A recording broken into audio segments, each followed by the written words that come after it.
to make my organic pesticides for my vegetables. I don't spray my vegetables with anything except organic herbs. I have some rabbits, so I mix the rabbit urine with some herbs to make my organic pesticides. So which are the herbs that you have around here?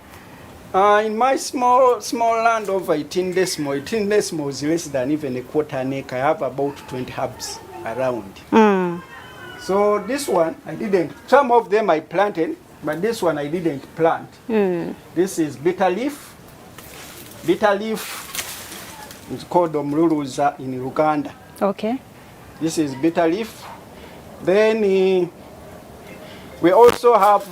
No, before you go somewhere else, what's the importance of this one, bitter leaf for humans? Many people know it. It's very good for fever and cough. But even for birds and even animals like goats, it's good for fever. And for chicken, it also cures coccidiosis. Okay. Yeah.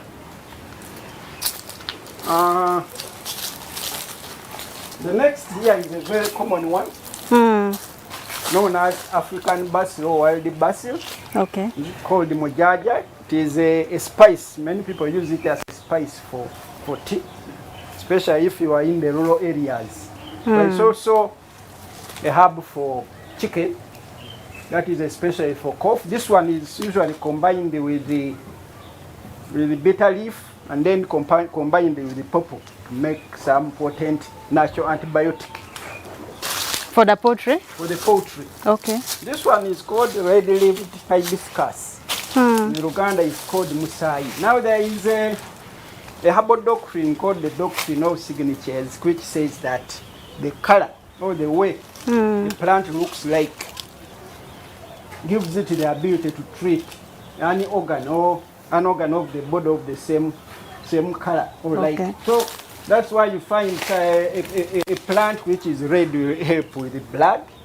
So these ones are very good for the blood. If you have anemia, for instance, and you are human, this one is very good for you. Wow. Then even for animals. Then this one is a bit. There is mint. This one is mint. Sorry, there are some weeds which I have to clear, but this one is mint. Peppermint. Peppermint. Actually, mints. Is it this one? The mints are very many. Okay. But they contain a substance called menthol. Menthol is very good for coughs, not only for humans, but even for birds and other animals. The way is how to know how to use it. So that is that. Mint. Then this is Russian comfrey. Okay. Russian comfrey, I prefer to call it a super herb. Why? It's a super herb because it not only treats diseases, but it has nutritional value. It has over 18% crude protein content. How is it locally called? Locally, it doesn't have a definite name, but in Uganda it's called a chidocyenkoko because it was imported. A chidocyenkoko. Meaning? Known as a chidocyenkoko. That's a herb for chicken. Okay. Or whatever for chicken. That is what they call it. So what I do, I pot them. Then farmers come and take and go and plant. Okay. Yeah. So if you're giving to the chicken, what do you do? If you are going to give the chicken, you just remove this. Then you tie in the chicken house. They will quickly come and pick. And if you have chicken on free range, you can't have it in the compound. They want it a lot. They'll eat it. So you have to keep it somewhere. Then we can move here. Okay. Then here, you have this. It's called a little spar flower. In Uganda, it's called a chiwankulata. Chiwankulata. What is its use? Its use is mostly for wounds, treating wounds especially. Actually, even if you get a cut, just get this and you get the liquid which comes out and put on the cut. Even women who have delivered and have who have had problems in delivery. There are those who get pain after delivery. Yes, they will take it. Okay. For chicken, So what do you do for if human someone being? wanted to use it like those women? There are 3 methods. Usually we do. Mm. You can get the green, then dip it in salt water. Dipping in salt water is to kill the worm infestation. Okay. Another method, you can boil it for about 15 to 20 minutes and take the water. Then another method, you air dry. Air drying means, actually it is the standard practice for herbs. Herbs are not supposed to be dried in the sun. Hey. They lose their medicinal value. Okay. So you get them, put them in some place where they are, where there is air saturation, but in a shade, and wait for them. It will take longer, but one proof that you have been successful with the air drying is after it is dry, it will remain green. The moment it turns to black or whatever, no, you have not succeeded. So it's not going to treat. Yeah. Okay. It may treat, but it may not be as effective. So for people with, I know people, of course, you have chicken coccidiosis and ulcers seem to be having similar treatment. If you combine this, I don't know whether I have blackjack. Blackjack, I don't plant it because it is a weed you can get anywhere. It is called what locally? Someone may look for it. Blackjack is sere. But if you combine this with the blackjack and this is called kamunye in Uganda. Okay. The English name is a bit complicated. White tipped says something. But in Uganda it's called kamunye. Kamunye. This one is a very potent treatment, herbal treatment for ulcers. Okay. And also for coccidiosis in chicken. Yeah. Then you have this. The other one I called it the super herb. Yes, the super This herb. one I call it the king of herbs. Aloe vera. Aloe vera is the common name, but as you will realize there are very many. There are more than 50 species. So I always call it aloe SPP instead of aloe vera. But normally people call it aloe vera or chigaji. And when you go to our local names, they don't differentiate. They will tell you chigaji. Everything is chigaji. Everything is chigaji, but they are different. This one is it has very many uses actually. It's a natural antibiotic. If you, I would like to know which are the uses of that aloe vera SP. Aloe vera SP for chicken, it's also effective for cough. If you combine it with the wood ash and maybe you add the pepper. Okay. It's effective for cough. But it's also effective even for coccidiosis as well. But I prefer when I'm talking to my people, because I conduct herbal trainings, I tell them with the herbal medicine, the rule is prevention is better than cure. I don't wait for your chicken to get sick. You can develop a program of giving your chicken herbs, but don't overgive them herbs because some of them are dangerous to the liver of the chicken. Okay. This one is called the jinga bush. Jinga bush, in Uganda you call it a chewamala. This one is especially effective for cough. Not only for chicken or other animals. And other animals like goats will not eat it very well unless you process it. But even for chicken, they will not eat it. Okay. Actually, for most of these herbs, except Russian comfrey, you have to process it into, to boil them and give the chicken or air dry. Then pawpaw, some people think pawpaw is only for eating, and pawpaw leaves are also very effective for if combined with the basil and bitter leaf. They're very effective for coccidiosis. And then the pawpaw itself, the pawpaw seeds. Yes. The pawpaw seeds are effective for deworming. If you give it to the chicken to eat.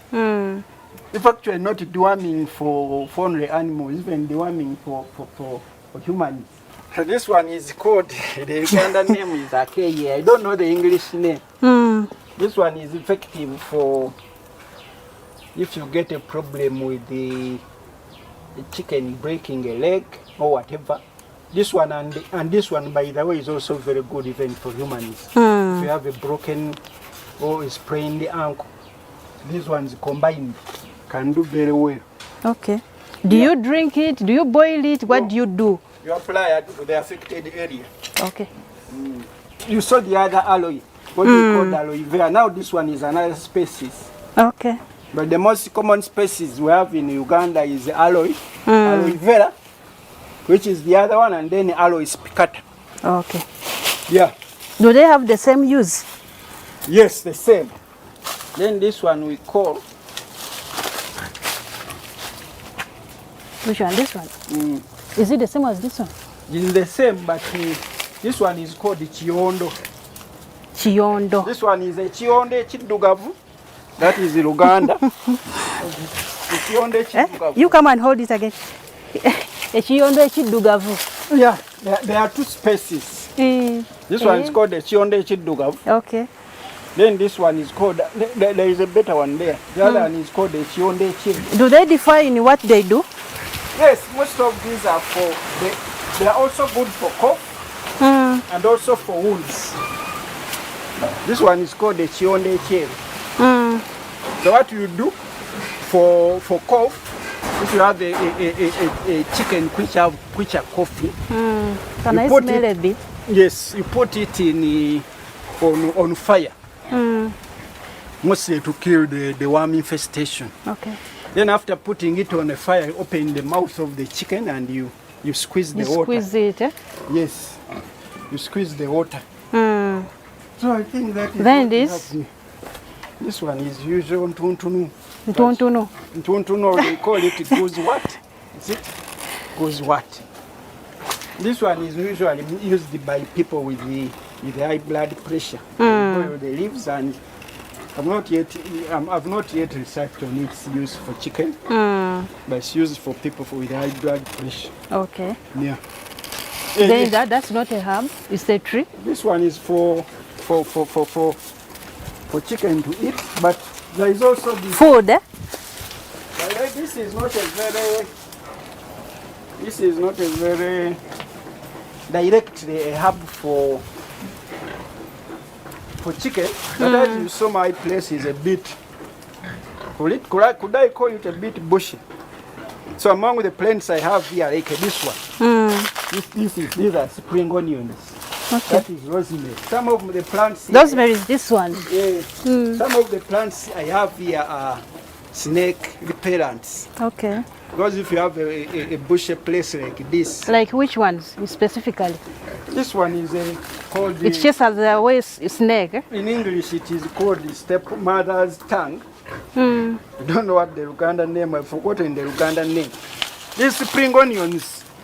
Snakes and insects, by the way, hate plants with this. Even mint and basil. Snakes and insects hate plants with the strongest smell. Okay. So if you want to repel them, you have many of those plants around. I've been here for almost 20 years and I've not seen a snake around. Yeah. I have that, I have basil, I have mint. Okay. Then I have lemongrass. So those are very good at repelling snakes and mosquitoes. Then there's that bush I'm seeing with. That is it with cactus? Cactus is usually used by human beings. How is it useful to them? It is also used for people with high blood pressure.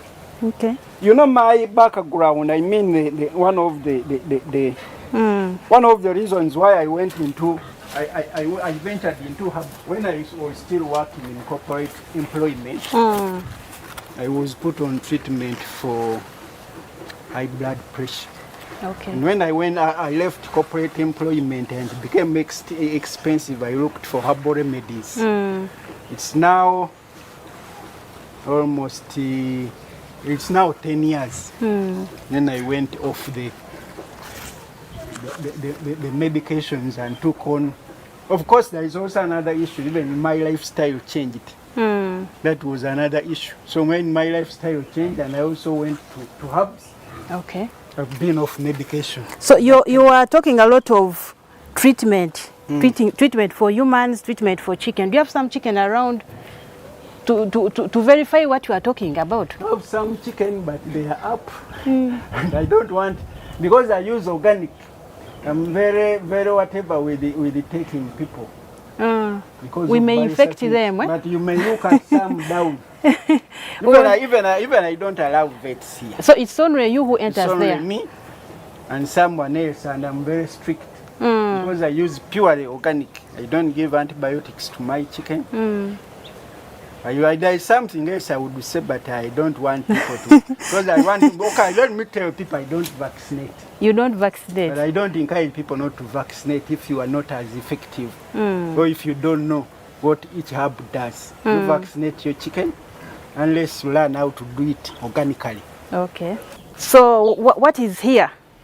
Here, I can see various herbs. I've talked about mint already. Yeah, I can see. There is rosemary there. There is still also spring onions. Oh, these spring onions. Onions, yes. I told you spring onions can be, they are an insect repellent because of their strong smell. But we also use them for sauce. You can put it if you have you are frying an egg.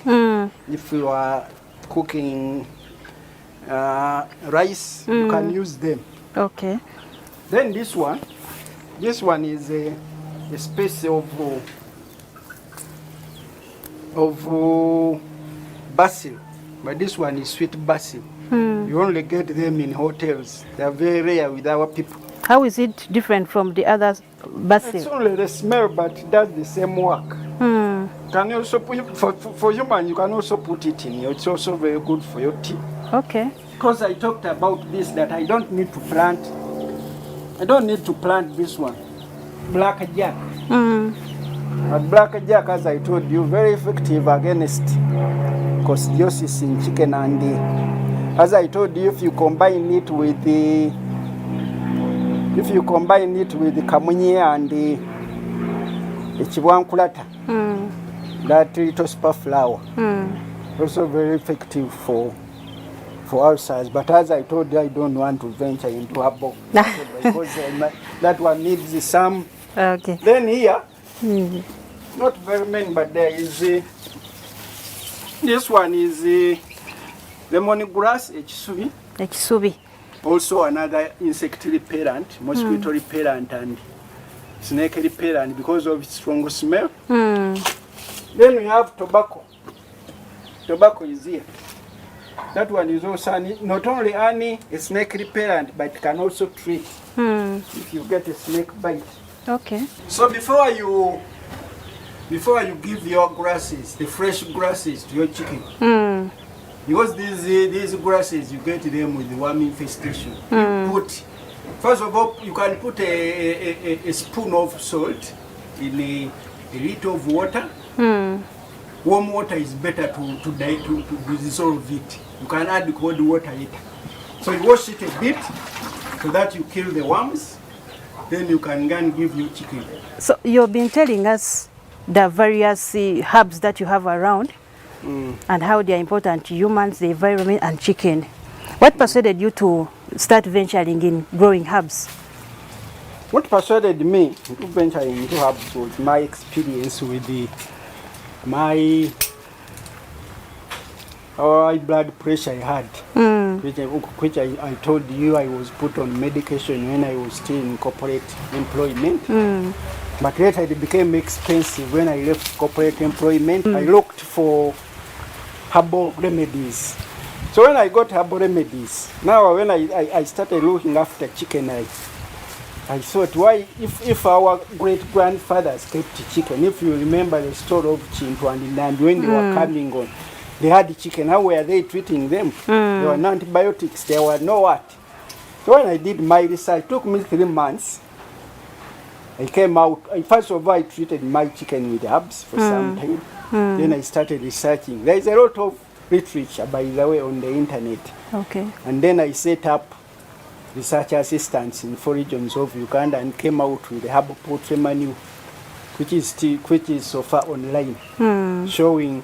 So far I have 40 herbs, but I wanted to upgrade it to 100 herbs. Okay. So far I've reached 60. But what is in the manual now 40. So I want to put it in print when it has 100. But what I have now is 40, which is online. So for how long have you been in this venture of growing herbs? it's about for humans, for human use, it could be more than 5 years. But for herbal treatment, it has been 2. Actually, I discovered that most of the herbs humans use are also effective in, because like chigajo or aloe vera, even human beings use it. Animals also need it. Some of them are used by both. Okay. So how are herbs important compared to the use of fertilizers? Herbs, or you mean, or you could say organic. Yes, okay, organic fertilizers, inclusive of the herbs. Yeah, organic fertilizers. Actually, herbs are more important to use when making pesticides. Yeah, they are very important when making pesticides. Okay. Except some of them, like Russian comfrey, when fermented with the rabbit urine, can make a good fertilizer. Okay. There is another one which I have not planted here, but it is called the Mexican sunflower, or Tithonia, because I have a source where I get it. It's a herb, but it's also very good if you ferment it, and you can use it as a fertilizer. Even if you get the leaves and you cover your banana plantation and they rot, it can work as a fertilizer. Okay. Yeah. So organic farming, I can see you're doing it on a small piece of land. How has it benefited you in the few years that you have been in it? It has benefited me in that I'll not go and buy vegetables which I know have been sprayed with dangerous chemicals. Of course, the occasions when you find yourself at a wedding, when you find yourself, you can't determine. Maybe you can avoid them when you know they are greens. But in my own greens, my own vegetables, I don't spread them with chemicals. Okay. I do my own organic pesticides.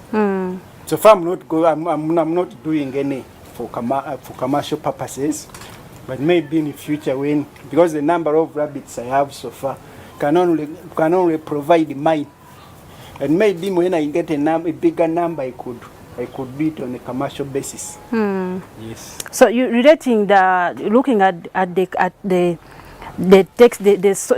soil these days, especially in the rural areas, you find that it has been so much degraded because of the soil erosion and utilizing it.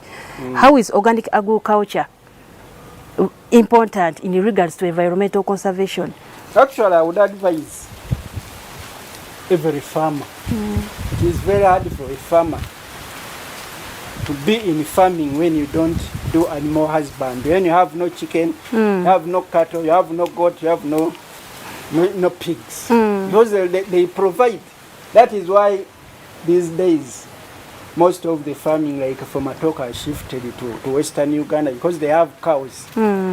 Actually, except for reasons of culture or religious reasons, I would encourage people in Central Uganda, like Uganda and Busoga, if you are not Muslim or your culture doesn't provide, you keep a pig to provide the dung for your keep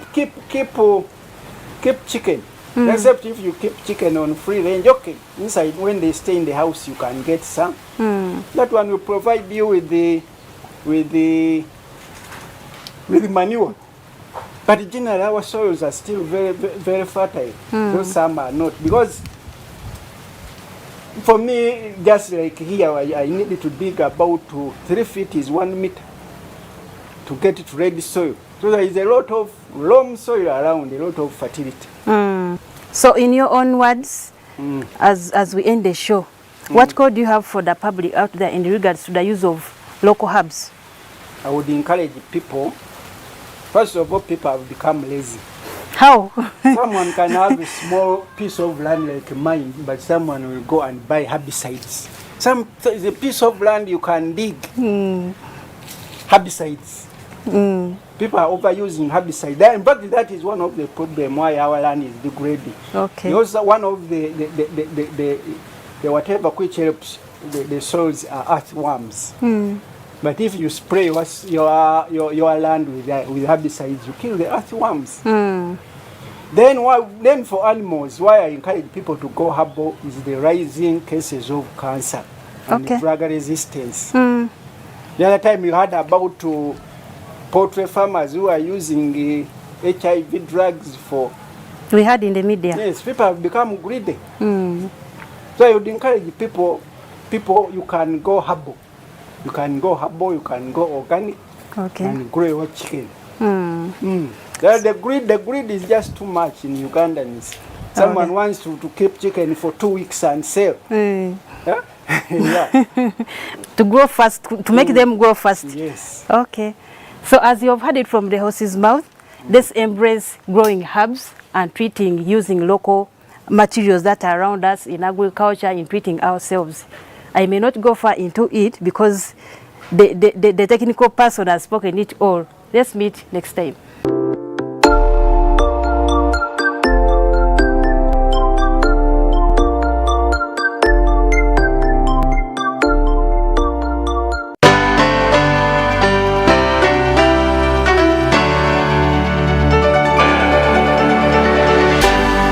UBC, inspiring Uganda.